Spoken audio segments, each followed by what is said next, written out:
ஒரு கம்பெனியில் வேலை பார்க்குறீங்க, சீக்கிரமாக சிஇஓ ஆகணுமா? நீங்கள் ஒரு கட்சியில் இருக்கிறீங்க, சீக்கிரமாகவே உங்களுக்கு மாவட்ட பிரதிநிதி, மாநில அளவில் பொறுப்புகள் இதெல்லாம் வேணுமா?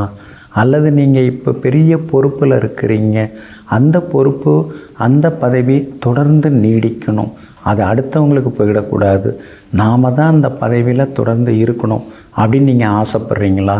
அதுக்கெல்லாம் தான் இன்றைக்கி அருமையான நாள். இன்றைய நாள் அப்படிங்கிறது ரொம்ப சிறப்பான நாள். ஜேஷ்டாபிஷேகம் அப்படின்னு சொல்லக்கூடிய நாள். ஜேஷ்டாபிஷேகம் அப்படின்னா தலைமை பொறுப்பை தக்க வைத்து கொள்வதற்காக அல்லது தலைமை பொறுப்பு தன்னை தங்குவதற்காக, தன்னை தாங்குவதற்காக செய்யப்படக்கூடிய ஒரு அபிஷேகம் ஜேஷ்டாபிஷேகம். நீங்கள் பெரிய பதவியில், பெரிய பொறுப்பில், பெரிய இடத்துல இருக்கீங்கன்னா அது நீடிக்கிறதுக்கும் இன்றைக்கி நீங்கள் அபிஷேகம் செய்து இறைவனை வணங்குறது நல்லது. அல்லது இப்போ உபய பொறுப்பில் இருக்கீங்க, துணை நிலையில் இருக்கீங்க, முதல் நிலையை நீங்கள் அடையணும்னாலும் அதுக்கும் இன்றைய தினம் அபிஷேகம் செய்கிறது நல்லது. இந்த மாதம் ஆனி மாதம் இப்போ நடந்துட்டுருக்கு. ஆனி மாதத்தை மூத்த மாதம், பெரிய மாதம் அப்படின்னு சொல்லுவாங்க. மூத்த பெரிய அப்படிங்கிறது தான் ஜேஷ்ட புத்திரன் அப்படின்னு கல்யாண பத்திரிகையில் கூட பிள்ளைக்கு கல்யாணம்னா ஜேஷ்ட புத்திரன்னு போட்டு அடிப்பாங்க. அப்போ இந்த ஜேஷ்டங்கிறது மூத்த, இந்த ஜேஷ்ட மாதம்ங்கிறது ஆனி மாதம். ஜேஷ்டா நட்சத்திரம் அப்படிங்கிறது கேட்டை நட்சத்திரம். அப்போ பெரிய மூத்த மாதத்தில் வரக்கூடிய பெரிய நட்சத்திரமாகிய கேட்டை நட்சத்திரம் இன்றைய தினம் இருக்குது. அதுதான் கேட்டையை ஜேஷ்டை அப்படின்னு சொல்லுவாங்க. இந்த நாளில் நாம் அபிஷேகம் செய்கிறது ஜேஷ்டாபிஷேகம் அப்படின்னு சொல்லப்பட்டிருக்குது. அதனால் இன்றைய தினம்லாம் நீங்கள் ஸ்ரீரங்கத்தில் பார்த்திங்கன்னா அதிகாலையிலே ஒரு தங்கக்குடம், 28 வெள்ளி குடங்களில் தூய்மையான அந்த காவிரி நதி நீரை தோளிலே வேதியர்கள், வேதம் படித்தவர்கள் சுமந்து கொண்டு முறைப்படி இன்றைய தினம் எல்லா வகையிலுமே சிறப்பு அபிஷேகம் செய்யப்படுகிறது.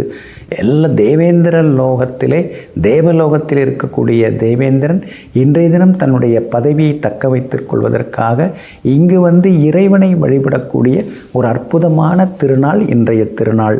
அதே மாதிரி ரங்கநாத பெருமாளுக்கு, அதாவது உற்சவருக்கு, அதாவது உற்சவர் நம்பெருமானுக்கும் உபயநாச்சியாருக்கும் இன்றைக்கி சிறப்பு அபிஷேகம் செய்யப்படுகிறது. நாளைக்கு பார்த்திங்கன்னா திருப்பாவாடை எனப்படும் தளிகை இறைவனுக்கு எல்லாமே அந்த நைவேத்தியம்லாம் செய்துட்டு நாளைக்கு அன்னதானமும் சிறப்பாக நடைபெறும். அதே மாதிரி இன்றைய தினத்தில் நாம் எல்லாமல்ல ஸ்ரீ பெருமாளை சேவிக்கிறது நல்லது, முருகப்பெருமானை சேவிக்கிறது நல்லது. பழனி முருகப்பெருமானுடைய ஆலயத்திலே இன்றைய தினம் சிறப்பு அபிஷேக ஆராதனைகள், ஏன்னா ஜேஷ்டாபிஷேகங்கிறதுனால சிறப்பு அபிஷேக ஆராதனைகள் எல்லாமே செய்யப்படுகிறது. அதனால் தக்க வைத்து கொள்ள வேண்டும். ஏன்னா நிறைய பேர் ரொம்ப கஷ்டப்பட்டு ஒரு பெரிய பொறுப்புக்கு வந்திருப்பாங்க.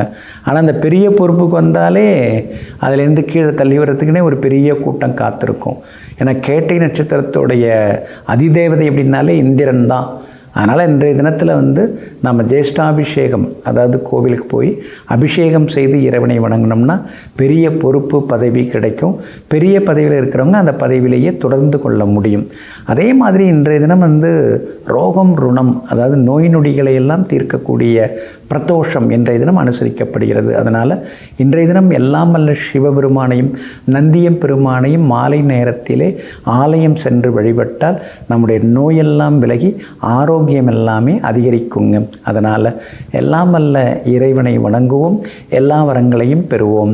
நெஞ்சிற்கினியவர்களே, ஜேஷ்டாபிஷேக பிரதோஷ நன்னாளாகிய இன்றைய தினத்தில் எல்லாம் வல்ல ஈசனின் திருவருளும் நந்தியம் பெருமாளின் நல்லருளும் உங்களுக்கு முழுமையாக கிடைக்கட்டும். மீண்டும் நாளை காலை சந்திப்போம். நன்றியுடன் உங்கள் ஜோதிட முனைவர் KP வித்யாதரன். வணக்கம்.